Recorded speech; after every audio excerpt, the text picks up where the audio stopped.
नमस्कार, स्वागत है आप सभी का एजुकेशन मंत्रा में। दोस्तों, इस वीडियो में हम बात करने वाले हैं बीएड वर्सेस बीटीसी मामले की एक महत्वपूर्ण अपडेट के बारे में और साथ ही साथ दोस्तों यूपी बीएड एंट्रेंस एग्ज़ाम 2024 के बारे में भी हम चर्चा करेंगे। तो दोस्तों, इन डिटेल डिस्कशन होगा, स्पेशली 69,000 शिक्षक भर्ती से जो जुड़े हुए हैं और साथ ही साथ जो बीएड जॉब में है नहीं है, सबके बारे में अपडेट है, देखेंगे समझेंगे। लेकिन इसके पहले एक छोटी सी इन्फॉर्मेशन, जो बीएड एंट्रेंस एग्ज़ाम की प्रिपरेशन कर रहे हैं, आज हम बात करेंगे यूपी बीएड एंट्रेंस एग्ज़ाम 2024 की बेस्ट बुक के बारे में, जो चच्चू पब्लिकेशन की है। दोस्तों, अगर इस पुस्तक की हम खास बात करें तो इस स्टडी गाइड में 2700 से अधिक महत्वपूर्ण प्रश्नों को व्याख्या सहित हल किया गया है। 7 सॉल्व्ड पेपर प्रीवियस ईयर के दिए गए हैं और साथ ही साथ भरपूर स्टडी कंटेंट आपको चैप्टर वाइज प्रोवाइड किया गया है और प्रॉपर एक्सप्लेनेशन सहित बहुत सारे क्वेश्चंस भी दिए गए हैं। ये पुस्तकें ऑनलाइन और ऑफलाइन दोनों मोड में अवेलेबल हैं। ऑनलाइन के लिए लिंक डिस्क्रिप्शन बॉक्स में प्रोवाइड की गई है और ऑफलाइन के लिए किसी भी नज़दीकी बुक स्टॉल पर कांटेक्ट कर सकते हैं। दोस्तों, इतना ही नहीं, चच्चू पब्लिकेशन की स्टडी गाइड के अलावा एक प्रैक्टिस वर्कबुक भी आती है, जिसको आप परचेज करके अगर प्रैक्टिस करते हैं तो अपनी तैयारी को आप और भी मजबूत कर सकते हैं। तो देर किस बात की है, चच्चू पब्लिकेशन की इन बेस्ट बुक के साथ प्रिपरेशन करें। तो और देखा जाए तो पिछले दिनों जबलपुर हाई कोर्ट से एक मैटर जो है रिजर्व हुआ था बीएड वर्सेस बीटीसी का। स्पेशली उसमें ऐसे बीएड कैंडिडेट्स का मामला था जिनका देखा जाए तो अपॉइंटमेंट हुआ था और साथ ही साथ सुप्रीम कोर्ट में मैटर गया था और तुषार मेहता साहब ने उनकी तरफ से पक्ष भी रखा था। समूचे देश के जो बीएड हैं चयनित हो चुके थे 11 अगस्त 2023 के पहले उनके रेफरेंस में क्लैरिफाइड एक आदेश आया माननीय सुप्रीम कोर्ट की स्पेशल बेंच, जो कि 11 अगस्त 2023 को एक जजमेंट डिलीवर की थी, जिसकी वजह से सभी बीएड के जो कैंडिडेट्स हैं 1 to 5 में जॉब के लिए वैलिड नहीं थे। तो अब दोस्तों देखा जाए तो उस ऑर्डर में भी लोगों को कन्फ्यूज़न रहा। हालांकि जब आदेश आया और हमने अक्षर से उसको पढ़ा और उसको हमने एक्सप्लेन किया, तो उसमें हमने पहले ही बताया था कि भाई 11 अगस्त 2000 के पहले जो अपॉइंटेड हैं, जिनका सिलेक्शन हो चुका है, उनको तनिक भी परेशान होने की आवश्यकता नहीं है। वो 100% यहाँ से फुली प्रोटेक्टेड हो चुके हैं माननीय सुप्रीम कोर्ट के क्लैरिफाइड आदेश से। लेकिन उसमें भी कुछ लोगों को कन्फ्यूज़न हुआ।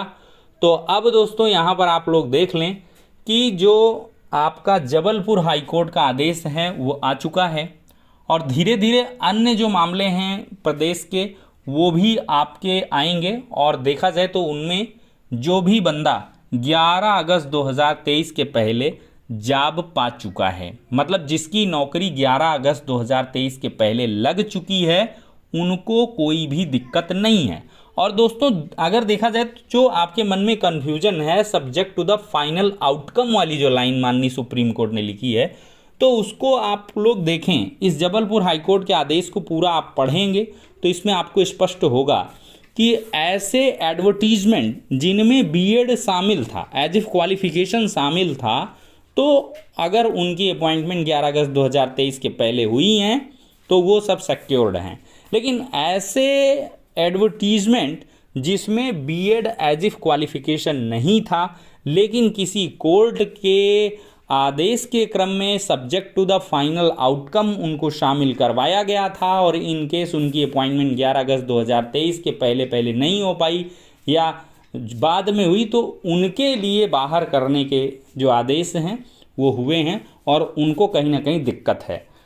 और स्पेशली मैं जो बात करता हूँ उत्तर प्रदेश के 69,000 बीएड की बात करता हूँ, चूँकि ज़्यादातर जो चैनल के सब्सक्राइबर्स हैं वो ज़्यादातर उत्तर प्रदेश के हैं और 69,000 शिक्षक भर्ती के बहुत ही ज़्यादा कैंडिडेट्स जुड़े हुए हैं, तो उनको तनिक भी परेशान होने की आवश्यकता नहीं है।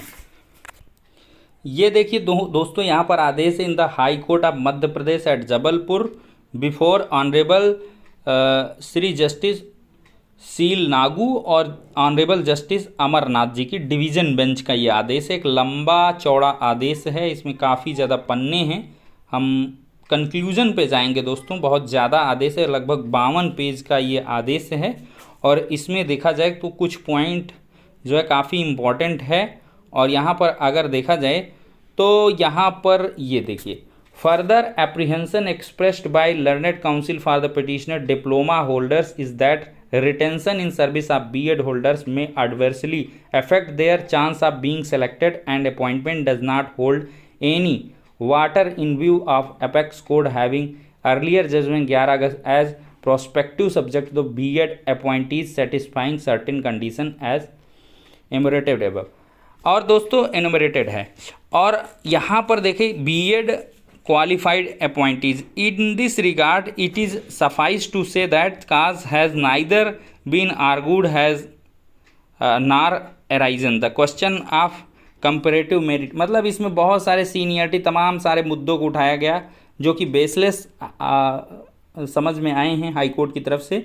और यहाँ पर ऑल पेटिशंस को डिस्पोज्ड कर दिया गया है एफोर्सेड ऑब्जर्वेशंस की वजह से।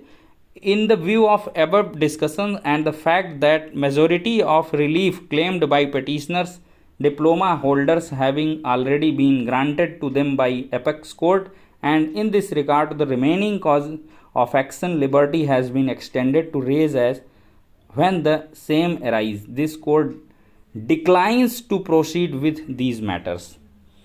तो साफ तौर पर मना कर दिया गया है कि माननीय सुप्रीम कोर्ट से सब कुछ क्लियर हो चुका है, अब आप मैटर को बढ़ाएं नहीं। और आगे उन्होंने डिक्लाइन कर दिया है हर एक प्रोसीडिंग्स को, मतलब कि सभी पेटिशंस को डिस्पोज ऑफ किया है, मतलब कोई मतलब नहीं रह गया है। और B.Ed अपॉइंटीज़ जो है, देखिए यहाँ पे साफ साफ लिखा है, The aforesaid two conditions are subject to the fact that B.Ed appointees were appointed prior to the judgment of Apex Court dated 11 August 2023. Therefore, if any of the B.Ed appointee were appointed on or subsequent to 11 August 2023, then their service will have to be dispensed with। ये साफ तौर पर आप पढ़ लें। और यहाँ पे बहुत सारी चीज़ें क्लियर की गई हैं। और benefit of prospective operation of judgment dated 11 August 2023 of supreme court shall not be available to such B.Ed appointees who had approached the court and had made their selection appointment subject to the final outcome of the case instituted by them। मतलब जो शुरू मैंने आपको चीज़ें बताई हैं उन्हीं के बारे में माननीय सुप्रीम कोर्ट के आदेश के अवलोकन में the conditions to be satisfied by B.Ed appointees are as follows. तो ये सारी चीज़ें हैं और मैंने समझा दी हैं, और आप भी आदेश बाकायदा पढ़ लें और बिल्कुल परेशान ना हो। 11 अगस्त तक जो सिलेक्टेड है उसका काम चोखा है। बाकी दोस्तों समस्या ऐसे B.Ed वाले कैंडिडेट्स की है जिन्होंने 11 अगस्त 2023 के पहले कोई जॉब नहीं पाई और कहीं ना कहीं उनका B.Ed पूरा रहा लेकिन कहीं फॉर्म नहीं भर पाए, लेकिन जिनका सिलेक्शन हो गया सुप्रीम कोर्ट से वो प्रोटेक्टेड हो गए 11 अगस्त 2023 के पहले वाले। लेकिन बाद वालों के लिए क्या? तो एक तरीके से देखा जाए तो जो पहले आया वो पहले पा गया, अब बाकी के लिए रास्ते बंद हो गए। तो ये B.Ed के अभ्यर्थियों के लिए थोड़ा सा दुख का विषय है और इसीलिए B.Ed के अभ्यर्थी परेशान हैं। बाकी दोस्तों यूपी B.Ed एंट्रेंस एग्ज़ाम के जो फॉर्म हैं लेट पेमेंट के साथ जमा हो रहे हैं। अगर आप चाहें तो लेट फ़ी को पेमेंट करके आप B.Ed के फॉर्म अभी भी भर सकते हैं। प्राइमरी को छोड़ करके आपके रास्ते हर जगह के खुले हुए हैं।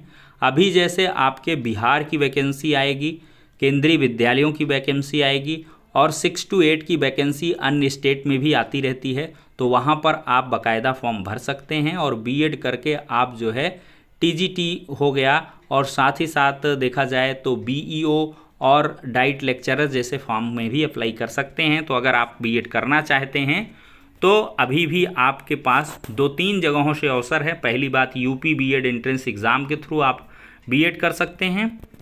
बाकी राजर्षि टंडन मुक्त विश्वविद्यालय ने B.Ed प्रवेश परीक्षा के लिए आवेदन की तिथि 15 मई तक बढ़ाई है।